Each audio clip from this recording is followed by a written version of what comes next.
জোহর Ahmed Chowdhury stadium এই মুহূর্তে internet যেটা বলছে সেখানে যেই বাতাসটা আসছে সমুদ্র থেকে সেই বাতাসের গতিবেগ হচ্ছে ঘন্টায় 18 থেকে 20 মাইল বেগে বাতাস আসছে। তো বুঝতে পারছেন এইখানে প্রচণ্ড বাতাস হচ্ছে, আর এই বাতাসের দিনে বৃষ্টি হয়েছে একাধিকবার পালাবদল করে। আর সেই বৃষ্টির সাথে পালাবদল করেই বাংলাদেশ জিম্বাবুয়ের দুইটা টিমই অনুশীলন করেছে। সকালে বৃষ্টি হয়েছে, তারপর মাঠ শুকিয়েছে, মাঠ শুকানোর পর বাংলাদেশ অনুশীলন করেছে। বাংলাদেশের অনুশীলন শেষে ট্রফি যখন উন্মোচন করা হয়, ট্রফি উন্মোচন শেষ হওয়ার পরপরই আবারও বৃষ্টি শুরু হয়। সেই বৃষ্টি শেষ হওয়ার পর মাঠ শুকিয়েছে তখন আবার জিম্বাবুয়ে অনুশীলন করছে। জিম্বাবুয়ের অনুশীলন শিডিউল অনেক আগেই শেষ হওয়ার কথা। এখন আমার ঘড়িতে টাইম 5:50, আর এই মুহূর্তে এখন পর্যন্ত জিম্বাবুয়ের বেশ কয়েকজন ফিল্ডার, পেসার, ব্যাটার এখন পর্যন্ত তারা অনুশীলন করছেন। তো বোঝাই যাচ্ছে যে বৃষ্টি আর ক্রিকেটের একটা রোলার কোস্টার রাইড জোহর আহমেদ চৌধুরী স্টেডিয়ামে আজকে চলেছে বৃহস্পতিবার, আর আগামীকাল শুক্রবার বাংলাদেশ জিম্বাবুয়ের যেই সিরিজ শুরু হবে সেই সিরিজের ম্যাচ টাইম সন্ধ্যায়। আর তখনকার যেই ইন্টারনেটের যা একটু আগে আমি দেখেছি, তখনকার যেই তথ্য দিচ্ছে, অগ্রিম যে তথ্যটা ধারণা করছে ইন্টারনেট ওয়েদার, সেটা হচ্ছে 8টা নাগাদ আগামীকাল বৃষ্টি হতে পারে। আর ওই টাইমে বাংলাদেশের ম্যাচের সময়, বাংলাদেশ জিম্বাবুয়ের সেই ম্যাচের সময় বাতাসের গতিবেগ থাকতে পারে ঘন্টায় 24 থেকে 25 মাইল বেগ। এই গতিতে যদি থাকে তাহলে একটু যেই ঝামেলাটা হবে বোলিংয়ের কিংবা ব্যাটারদের ক্ষেত্রে সেটা তো নিশ্চয়ই ধারণা করা যায়। সেই সঙ্গে একটা সম্ভাবনা থাকতে পারে যে ম্যাচ বৃষ্টির কবলে ভেসে গেছে, নয়তো বা বৃষ্টি আইনেই ম্যাচের ফলাফল নির্ধারিত হতে পারে। আর দর্শক, একটা বিষয় যেটা আছে যে নিশ্চয়ই জানেন, বাংলাদেশের এই সিরিজটা, জিম্বাবুয়ের বিপক্ষের এই 5 ম্যাচের সিরিজটা হচ্ছে বাংলাদেশের মূলত বিশ্বকাপের যে প্রস্তুতিটা টাইগারদের, সেই প্রস্তুতিটা হচ্ছে এই সিরিজের মাধ্যমেই টাইগাররা করে নিতে চাইবে। ক্যাপ্টেন শান্ত এই কথাটা আজকে মেনে নিয়েছেন, তিনি স্বীকার করেছেন। তবে খুব বেশি এক্সপেরিমেন্ট তিনি করতে চান না, যে যিনি কোনো একটা অলরাউন্ডারকে বাজিয়ে দেখছেন অথবা কোনো একজন পার্ট টাইম বোলারকে তাকে দিয়ে ঘন ঘন বল করাচ্ছেন। খুব বেশি জিনিস তিনি এক্সপেরিমেন্ট করতে চান না। 1, 2, 3 ঢাকায় জমি জিতে নিন 100% ক্যাশব্যাক সহ 20 কোটি টাকার পুরস্কার। কারণ তিনি বিশ্বাস করেন যে তার এই টিমটা ঠিকঠাক আছে। এই টিমটা নিয়েই এই টিমটার সবাই জানে যে তাদের কি কাজ করতে হবে, কোথায় কাজ করতে হবে। তো তিনি জাস্ট তার নিজেদের সেরা ক্রিকেটটা খেলতে চান। আর সবার আগে তার লক্ষ্য হচ্ছে কাপের প্রস্তুতি ছাড়াও তার লক্ষ্যটা হচ্ছে এই সিরিজটা জেতা অথবা নিশ্চয়ই হোয়াইট ওয়াশ করা, সেটা দর্শকদের লক্ষ্য থাকবে।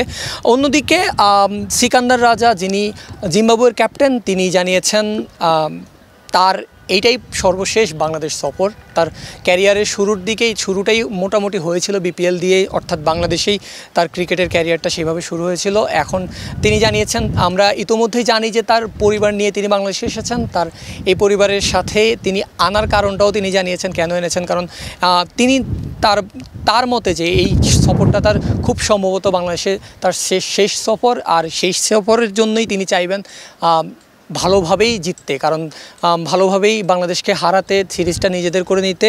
আর এইখানে আরেকটা কথা বলে রাখা দরকার, কারণ তাদের এই লক্ষ্যটা থাকার কারণ হচ্ছে জিম্বাবুয়ের কিন্তু বিশ্বকাপের যে চাপটা অথবা বিশ্বকাপের যে প্রস্তুতি, প্রেশার তেমন কিছুই নাই। কারণ তারা অনেক আগেই বিশ্বকাপের ভাবনা থেকে বাদ পড়ে গেছে, বিশ্বকাপে তারা কোয়ালিফাই করতে পারেনি। তাই জিম্বাবুয়ে বাংলাদেশ থেকে নিঃসন্দেহে একটু কম চাপে থাকবে। বাংলাদেশের ক্রিকেটাররা একটু বেশি চাপে থাকবে এই জায়গাটাতে, যেহেতু তাদের সামনে বিশ্বকাপ আছে।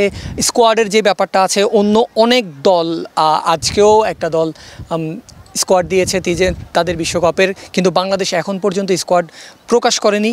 কারণ এর পিছনে একটা কারণ থাকতে পারে, যে হচ্ছে এই 5 ম্যাচের যে সিরিজটা আছে, সেই সিরিজে কারা বাদ পড়লেন, কারা বাদ পড়লেন না, কারা টিমে আছেন, এইরকম যে একটা প্রেশারের ব্যাপারটা থাকে, অথবা যতই আমরা বলি মন খারাপের একটা ব্যাপার থাকেই, সেটা যেন না হয়। আমার কাছে এখন পর্যন্ত মনে হচ্ছে যে এই কারণটাতেই হচ্ছে ব্যাঘাত ঘটাচ্ছে, অথবা বাংলাদেশ স্কোয়াডটা এখন পর্যন্ত দিচ্ছে না। যেটা যদি হয় এমনটা, তাহলে নিঃসন্দেহে এটা একটু হলেও স্কোয়াডের অথবা ক্যাপ্টেন শান্তর টিমের জন্য প্রেশার কমাবে। ক্রিকেটাররা তাদের সেরা ক্রিকেটটা অথবা সেরা মানসিকতা নিয়েই ক্রিকেটটা খেলতে পারবেন। দর্শক, মাহমুদুল্লাহ রিয়াদ আজকে প্রথমবার, আজকে তৃতীয় দিনের মতো শেষ এবং তৃতীয় দিনের মতো টাইগাররা অনুশীলন করেছে, অফিসিয়াল অনুশীলন করেছে, টানা অনুশীলন হয়েছে। তবে মাহমুদুল্লাহ প্রিমিয়ার লিগে, ঢাকা প্রিমিয়ার লিগে খেলার কারণে কিন্তু তিনি উপস্থিত ছিলেন না। আরও বেশ কয়েকজন খেলোয়াড় উপস্থিত ছিলেন না, তাদের মধ্যে একজন মাহমুদুল্লাহ। আজকে প্রথমবার তিনি অনুশীলনে এসেছেন, আর তার যেই ব্যাটিং স্টাইলটা আমরা দেখেছি, স্বভাবগতভাবেই তিনি শেষের দিকে তিনি খেলেন।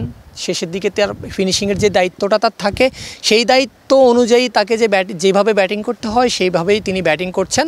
তবে সর্বশেষ বাংলাদেশের যে সিরিজ, সেই সিরিজের দিকে যদি আমরা লক্ষ্য করি, তাহলে মাহমুদুল্লাহ যার যে প্রত্যাবর্তন ইন্টারন্যাশনাল টি-20-তে, সেই ম্যাচে তিনি 50 করেছিলেন। তো আর সেখানে তিনি 5 নম্বরে ব্যাটিং করেছিলেন। অর্থাৎ জাকের আলী অনিক আর রিশাদ হোসেনরা যখন এসেছেন টিমে, রেগুলার হয়েছেন, তাদের যেই টেলেন্ডারের যেই শেষ দিকে যেই ফিনিশিংয়ের দায়িত্বটা, কম বলে বেশি রানের দায়িত্বটা তাদের কাঁধেই পড়েছে এবং তারা সেই দায়িত্ব ভালোভাবেই পালন করেছেন। আর তার কারণেই কিন্তু মাহমুদুল্লাহ উপরের দিকে প্রমোশন পেয়েছেন, আর প্রমোশন পেয়ে যার কার্যকরী ব্যাটিংও কিন্তু আমরা দেখেছি। তো কালকে মাহমুদুল্লাহ স্কোয়াড পান কিনা সেটা এখন দেখার বিষয়, আর যদি পান তাহলে হয়তো নিশ্চয়ই ওই জায়গাতেই খেলবেন। আর জাকের আলী অনিকের কথা বলছিলাম দর্শক, এই ক্ষেত্রে আরও একটা কোশ্চেন করা হয়েছিল প্রেস ব্রিফিংয়ে ক্যাপ্টেন শান্তকে, যে বাংলাদেশের স্কোয়াডে এখন জেনুইন 2জন উইকেট কিপার আছেন। লিটন কুমার দাস দীর্ঘদিন ধরে উইকেট কিপিং করছেন, তার উপর এখন জাকের আলী অনিক, তিনিও একজন জেনুইন উইকেট কিপার। আমরা দেখেছি ঢাকা প্রিমিয়ার লিগে আবাহনীর হয়ে 2জনেই পালাবদল করে নিজেরা উইকেট কিপিং করেছেন। সেক্ষেত্রে কে থাকবেন স্কোয়াডে, অথবা বাংলাদেশের প্রথম পছন্দের উইকেট কিপার কে হবেন, সেটা একটা প্রশ্ন ছিল, যেখানে ক্যাপ্টেন শান্ত একদমই খোলাসা করে কিছু বলেননি। তার উত্তরটা ছিল এরকম যে আগামীকালকের ম্যাচেই দেখবেন। তো আগামীকালকের ম্যাচেই দেখা যাবে। তবে এটা নিশ্চিত যে ম্যাচে যদি 2জনই থাকেন, সেটাও বোঝা গেছে শান্তর কথায়, যদিও তিনি স্পষ্ট উত্তর দেননি। তাহলে নিশ্চয়ই লিটন দাস উপরের দিকে খেলবেন, অর্থাৎ ওপেনিংয়েই খেলবেন। আর যথারীতি জাকের আলী অনিকের দায়িত্বটা থাকবে শেষ দিকে স্ট্রাইক রোটেট করে কম বলে বেশি রান এনে দেওয়া, রিশাদ হোসেনের মতো করেই। আর অন্যদিকে সাইফুদ্দিনকে নিয়ে একটা সবার কৌতূহল আছে, যেহেতু দীর্ঘদিন পর তিনি প্রত্যাবর্তন করছেন। বিপিএলে চমৎকার পারফর্ম করেছেন একটা টিম, ফরচুন বরিশাল, সেই টিমটার চেহারাই তার দলে সংযুক্তি হওয়ার পর সেই টিমের চেহারাই চেঞ্জ হয়ে গেছে।